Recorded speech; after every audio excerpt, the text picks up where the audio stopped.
Welcome to the Not a Little Better Show. I'm your host, Paul Vogelson. What more can be said of Scott Hamilton, our guest today?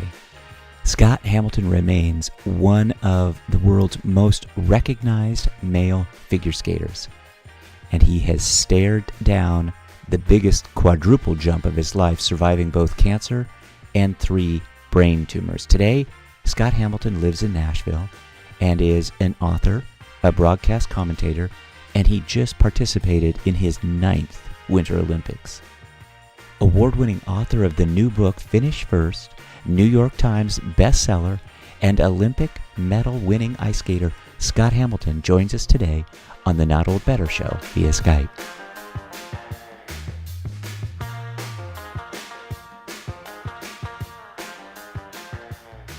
Scott Hamilton, welcome to the show. Oh, it's great to be a part of this. Thank you so much for helping me promote the book and for everything else we're doing. Well, good. Well, thank you for your time today. And let's start with a question about the book, Finish First, which I loved, by the way. Thank you. Absolutely. What inspired you to write Finish First, about winning in life, about winning in whatever? Oh, it's funny. I've been doing a lot of speaking. I've been doing a lot of things, and I've written a couple books, and I was just sort of like, something was nagging at me that there's another message in there. And so I was sitting with a friend who's an author, and I just said, I just feel like there's something I need to be doing, And so this friend who actually wrote the foreword of the book, Donald Miller, mm-hmm. He said, what about winning? And I go, and he goes, well, it's like winning. You know more about winning than anybody I've ever met. We started talking about how we live in this kind of participation trophy society, and people are starting to get to this point of entitlement, and we just need to kind of re-inject the idea that competition is good, and that and then I started going through this. It's like, whoa! And so we had this really amazing collaborative process where we sort of just went through the whole thing, and then we wrote the book, and it's really an amazing thing, when you start to process my past and, kind of where I was in my days where I was really struggling, I was losing every competition, basically, and I was, just losing important ones and failing tests, and I just didn't understand the whole process, of what it takes to be successful in anything. And I had to figure it out. And I realized there's a lot of people like me out there that just haven't really figured out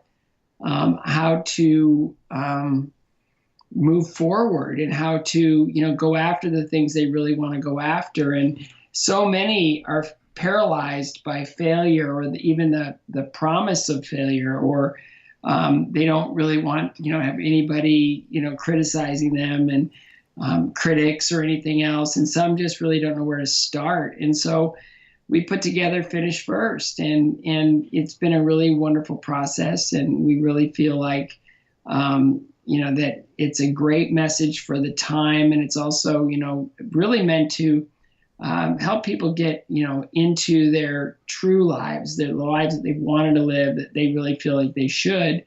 And in that way, change the trajectory of so many people who want to live victoriously. So Finish First is a labor of love. And, the more I see how it's touching people, the more I know that we're totally on the right page, literally.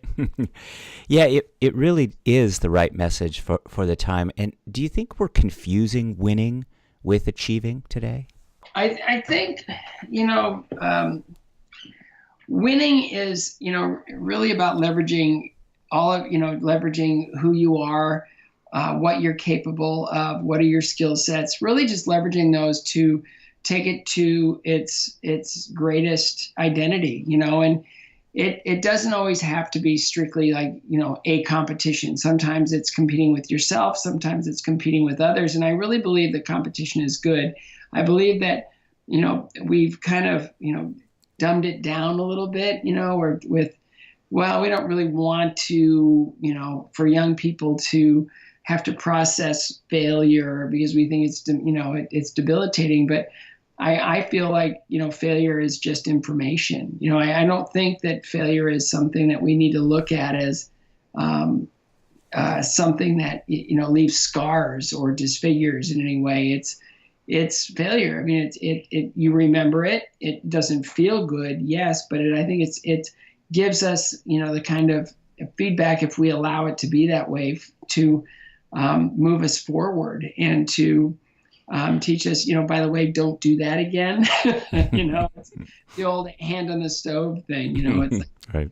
all right, I don't need to do that because I've seen others do it. Or, I have put my hand on the stove and I know that, it doesn't feel great. And what inspires us to rise up above our limitations besides failure? I joke, in a way that if I had to, create a recipe for success, the single largest ingredient would be failure. And so, we just really feel like there's a lot of people out there, and I get stuck like everybody else. And where do you begin? Where do you change? Where do you adjust? Where do you find the information you need to move forward? And we just felt like Finish First was a really good answer to that question. Mm-hmm. And Scott, I know faith is important to you, and it's an important component in the book. One of the passages from the book that I loved, and I know my audience will love too, is when you write about, you have a sentence, you say, God has always promised to do more than we could ever ask. It's just that so few of us take him up on the offer. Yeah. Why don't we? I think a lot of it's just rooted in fear. Others, in just perceived or imposed limitations. I'm the guide in this, kind of publication.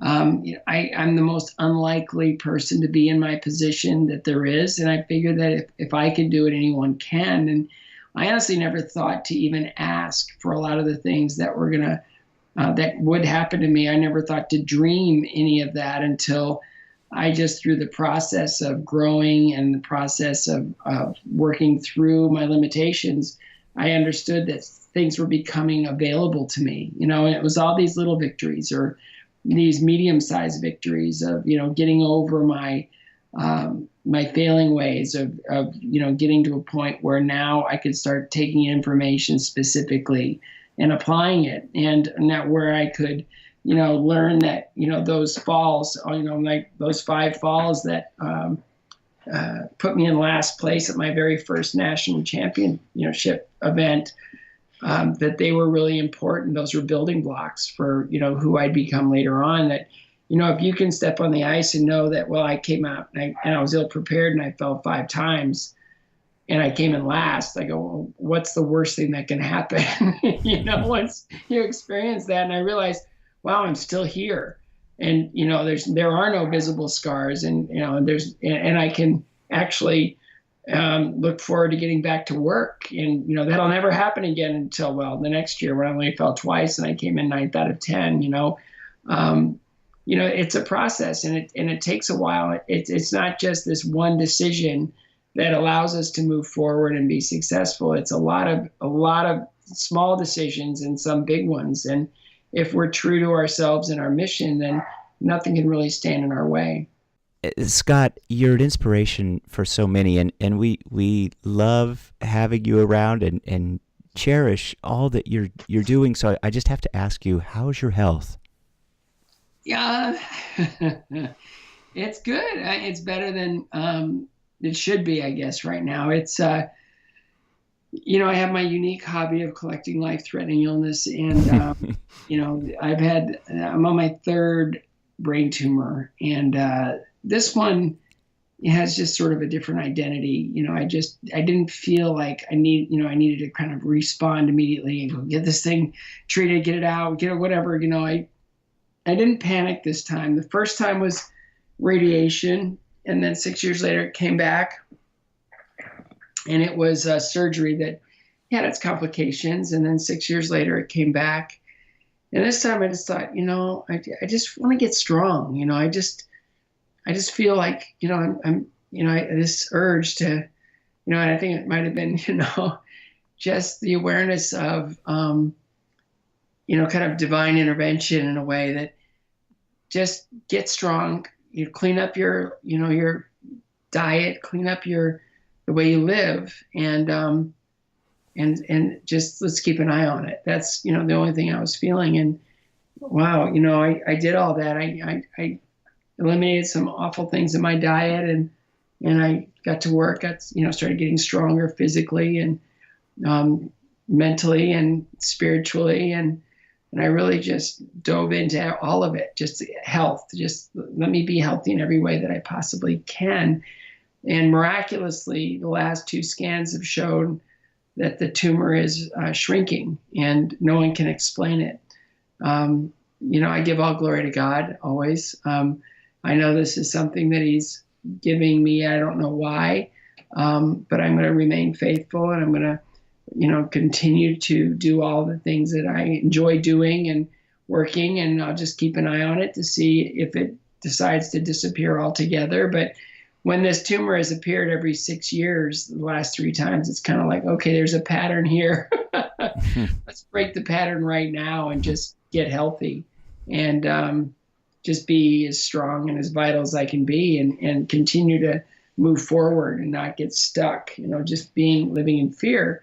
And so I did that, and it seems that that has been rewarded with, so far, a tumor that's receding instead of advancing, which is its nature. Well, thank you for that, and we're thrilled to hear that you're healthy. Absolutely. For somebody though who's battled cancer and fought these brain tumors, as an undefeated ice skater and an expert broadcaster, I read something surprising about you, that you actually hate competition. I dreaded it every time. No, I love the process I love the training. I love the improving. I loved, kind of chipping away at my weaknesses. I loved all of that. And, honestly, I go into, I'd go ready, I'd be fine, I'd be great. And the whole day leading up to a competition or any competitive event, I'd be like, oh, why do I do this? Why do I put myself through this? And then, I always say, as much as that day was, excruciatingly, painful, filled with anxiety and fear, the 10 minutes after I won was like the greatest feeling of all time. So, I would, grow to be, in the process of, learning how to be more competitive and learning how to prepare and learning all those things. It's, it never got easy, but I understood the process of, well, now I get to feel those 10 minutes of, just the afterglow of a victory, and just like, and then after the 10 minutes were up, it's like, okay, back to work. So, it's the same for a lot of people. It's like, you don't mind the preparation. You don't mind that work that goes into, preparing yourself for whatever that is, whether it be in, academics, athletics, or business, or whatever. That whole presentation thing, like, well, now it's, the rubber hits the road and I've got to do this. It's awful. But after you get done, and just that, that feeling of, I did it, I stood up to this challenge and I was able to get to the, get through it. I think there's a victory there that, is amazing and beautiful. As I say, you really are an inspiration. And one of the things that I learned about you that I thought was just so important is this kind of this 2 sides of life, almost the extremes that you've lived. You're this world-class athlete, you're a cancer survivor, you're a present-day cancer survivor, and as you say, that the tumor's shrinking, but it's recurring. You have lived with uncertainty and hope. What do you tell people who live with uncertainty and hope, and they pray for comfort and resolution, but then maybe they don't have their prayers answered? I do think there's opportunity each day, for us to find incredible joy in every opportunity. And so much of it is just this decision,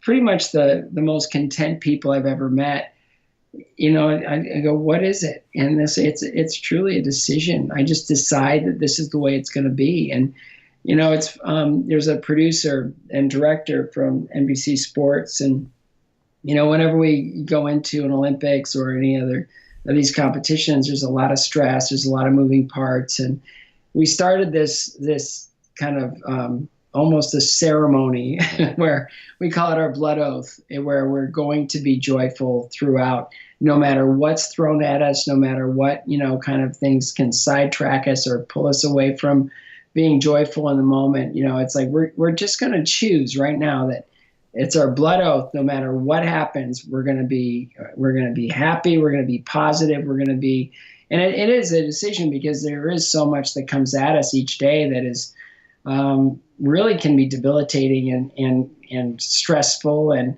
harmful. But once you make the decision that you're going to be okay, and no matter what comes, you're gonna face it with joy.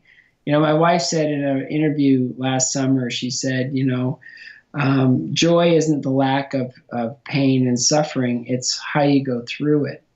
And I was like, wow, that's really profound, because there's a decision that goes into that. So, regardless of what's happening in my life, I always try to decide that I'm going to be relaxed, and I'm going to be joyful, and I'm going to be a source of, kind of refuge for anyone that really is, kind of suffering through it. And, again, that was a big part of the reason for this book is, there's a lot of people out there that are afraid to launch, that are afraid, that if they do go forward with, something that is a dream, or, something that they just feel like they could do, and they don't do it, there's that lifelong regret, and I'm here to encourage people that, that if you have a skill set, that you need to really address it and take it to the next level.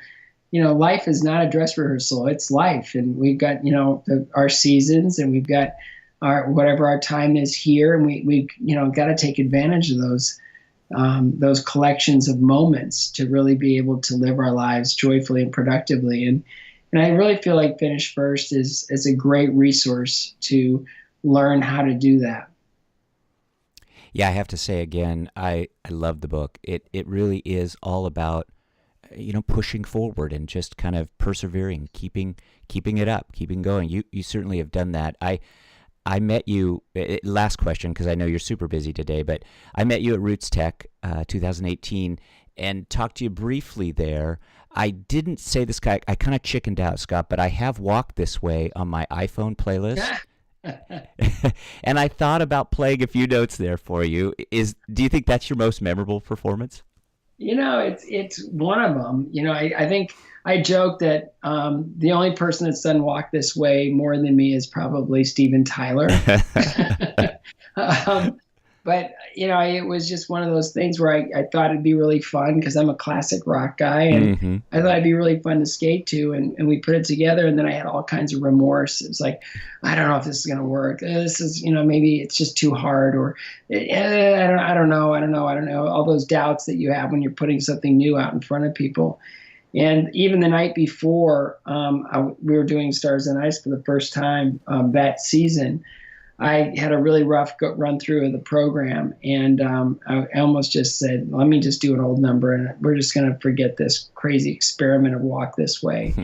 And then there wasn't enough time to do anything else. I was closing the first half, and I go, okay, I guess I'm doing Walk This Way. And I went out and I did it, and the response was unbelievable. So I was like, oh, well, that worked. Okay, let's just hang on to this. And it became kind of a go-to number for me in any situation. I used it for competitions. I used it for exhibitions, obviously. And we designed it to be a competitive short program, just in the way that there's a footwork sequence. There were spins, all different kinds, combinations, jumps, everything that was in there was, it could be used as a competitive short program. And so the biggest kind of competition victory I've ever had, was 10 years after my Olympics, was a pro competition called the Gold Championship. And I actually beat two guys that I'd never really beaten before.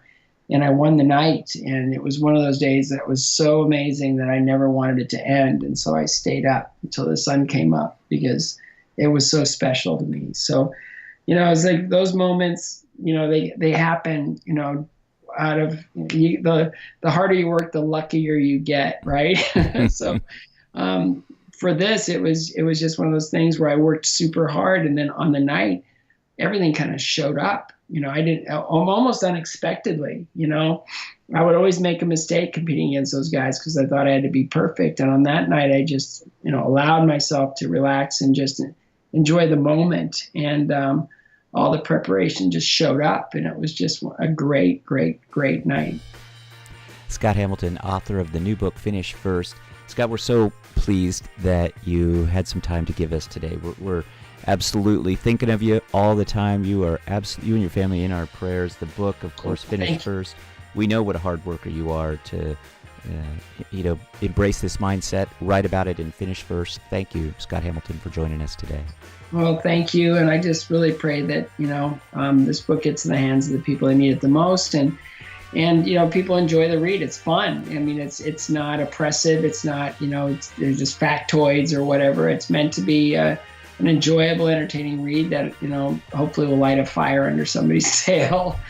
So thanks for having me on. I really appreciate your time, and I really appreciate this platform to promote the book. Well, thank you again, and we'll put links up to where you can find the book at Scott Hamilton's website. But thank you, Scott Hamilton. What a pleasure. Thank you. Thanks, Paul. Appreciate it. Okay. Bye, Scott. Bye-bye.